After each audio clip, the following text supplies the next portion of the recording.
નમસ્કાર, weather analysis સાથે હું છું પાયલ અને ગુજરાતમાં અત્યારે માવઠાની આગાહી અને અમુક જગ્યાએ વરસાદ પણ પડ્યો પણ છે.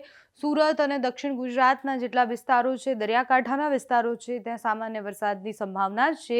ફેંગલ વાવાઝોડું જે બંગાળની ખાડીમાં બન્યું હતું અને વાવાઝોડું ધીરે ધીરે ટ્રાવેલ કરી અરબી સમુદ્ર સુધી પહોંચી ગયું છે. વાવાઝોડું ક્યાં પહોંચ્યું છે, એની અસર શું થવાની છે, બધું જ સમજવું છે. તમે જુઓ તો અત્યારે આજની તારીખ 4 અને અહીંયા તમને એ સિસ્ટમ દેખાતી હશે. એ સિસ્ટમ અરબી સમુદ્ર સુધી પહોંચી ગઈ છે અને એ સિસ્ટમ અરબી સમુદ્ર પહોંચી છે એટલે દરિયાકાંઠાના વિસ્તાર છે, મહારાષ્ટ્રનો જે દરિયાકાંઠાનો વિસ્તાર છે ત્યાં અને ગુજરાતના દરિયાકાંઠાના વિસ્તારમાં અને દક્ષિણ ગુજરાતમાં એની અસર જોવા મળશે.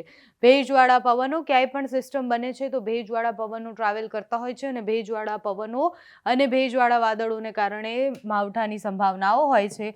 તમે જુઓ કે આ બધા જ વિસ્તારમાં સંભવિત રીતના અત્યારે વરસાદ છે અને એટલે એની અસર જે છે એ દક્ષિણ ગુજરાત અને મધ્ય ગુજરાતમાં થવાની સંભાવના છે.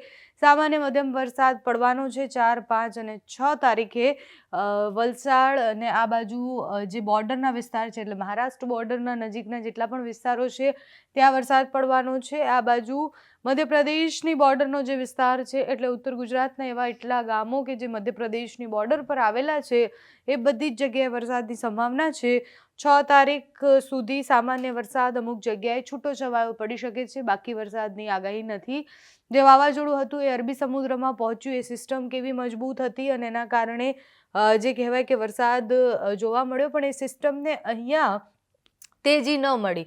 જો અહીંયા એ સિસ્ટમને વધુ તેજી મળી હોત તો પછી એ વાવાઝોડું ફરીથી બનાવત અને એ પછી આ બાજુ ક્યાંક યમન કે ઓમાન તરફ જઈ અને ટકરાત, પણ એ સિસ્ટમ એટલી મજબૂત ન બની જેના કારણે એવું કહેવાય કે વાવાઝોડું ફંટાઈ ગયું અને વાવાઝોડું ફંટાયું પણ જે પ્રદેશોમાં અત્યારે ભેજવાળા પવનો છે એટલે અહીંયાથી આખું ટ્રાવેલ કર્યું તો આખા દક્ષિણ ભારતમાં અત્યારે વરસાદની સંભાવના છે. દક્ષિણ ભારત અને દક્ષિણ ગુજરાત બધે જ સામાન્ય છૂટોછવાયો વરસાદ પડવાનો છે. વાવાઝોડું મજબૂત હતું જ્યારે બંગાળની ખાડીમાં હતું, એના પછી એ ધીરે ધીરે ફંટાવા લાગ્યું જ્યારે અરબી સમુદ્રમાં પહોંચ્યું.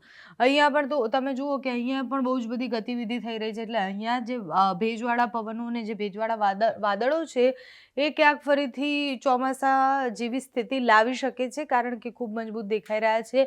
જો એ ભારત તરફ આવે છે બધા જ પવનો તો પછી શિયાળામાં ચોમાસા જેવો વરસાદ પડી શકે છે, પણ અત્યારે ગુજરાતમાં સંભવિત રીતના એવી કોઈ અસર નહીં જોવા મળે.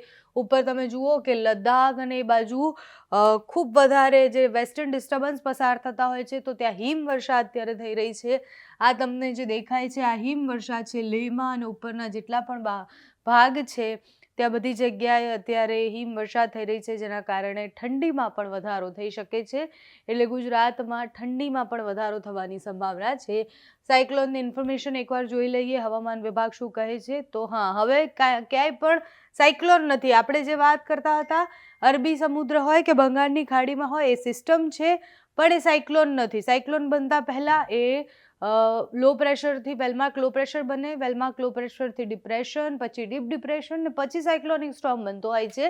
પણ હવે જ્યારે અરબી સમુદ્રમાં એ આવી ગયું છે ત્યારે એ સાયક્લોનિક સ્ટોર્મ નથી, એ સામાન્ય સિસ્ટમ છે જેની અસર થતી જોવા મળી રહી છે.